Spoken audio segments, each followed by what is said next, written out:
මං කියන්නේ වෙනතුනේ ලොකු ලොකු පින්කම් කරන්න. පොඩියටත් පින්කම් කරන්න. පොඩියට ගන්න පින්කම් හැමදාම කරන්න පුරුදු කරගන්න. පුළුවන් නම් ඔක කළා පෙන්නන්න. හැමදාම. කරන්න හරි අමාරුයි පින්කම්. අර හාල් මිටක් කරන් අර පූජා කරන්න හරි අමාරුයි පින්කම්. හැමදාම බුද්ධ පූජාව තියන්න හරි අමාරුයි පින්කම්. දෙයක් හැමදාම ඒ වෙලාවට හරියට කරන්න හරි අමාරුයි. ටික කාලෙකින් ඕක අමතක වෙලා යනවා.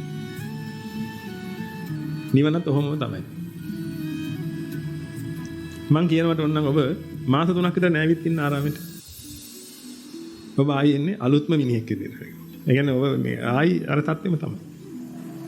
මේක මේ දිගටම කරගෙන යන්න ඕනේ පිටුත් මේක පුපුරනකම් කොයිද? ඒකයි ක්‍රමය.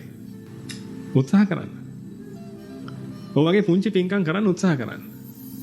පොඩි පොඩියට ඒවා දිගටම කරන්න උත්සාහ කරන්න. ඒවෙන් උපරිම පින් කරන්න උත්සාහ කරන්න පිටුත්. මේ ඔබගේ ජීවිතේ. ඔබගේ කාලේ. ඔබගේ ජීවිතේ. ඔබ උදේ දවල් රෑ වතුර දැම්මම මේ මොන හරි සාතු සප්පායම් කරා නම් ඒක දිහා පොඩ්ඩක් බලලා පින් අනුමෝදන් වුණා නම් අන්න ඒක පින්කම. කළා බලන්න පුළුවන්. බලන්න දවස් කීයක් කරයිද කියලා. ඔන්න ඔක සමානුපාතික වෙනවා ඔබගේ නිවනට. දවසක දේශනාවක ස්වාමීන් වහන්සේලාට කියච්ච කාරණාව. උන්වහන්සේට කිව්වා පුළුවන් තරම් පුරුදු කරන්න කියලා එක දෙයක් දිගටම කරන්න. මොකුත්ම කරන්න බැරි නම් බුදු සරණයි කියලා ලියන්න කියලා. තෙරුවන් සරණයි කියලා ලියන්න කියලා පොතක. මම කිව්වේ මොකුත්ම කරන්න බැරි නම් තෙරුවන් සරණයි කියලා ලියන්න කියලා. දැන් ආරාමේ භාගයක් විතර ලියනවා තෙරුවන් සරණයි. දෙවියන් ඒව නැතුව කරන්න බෑ.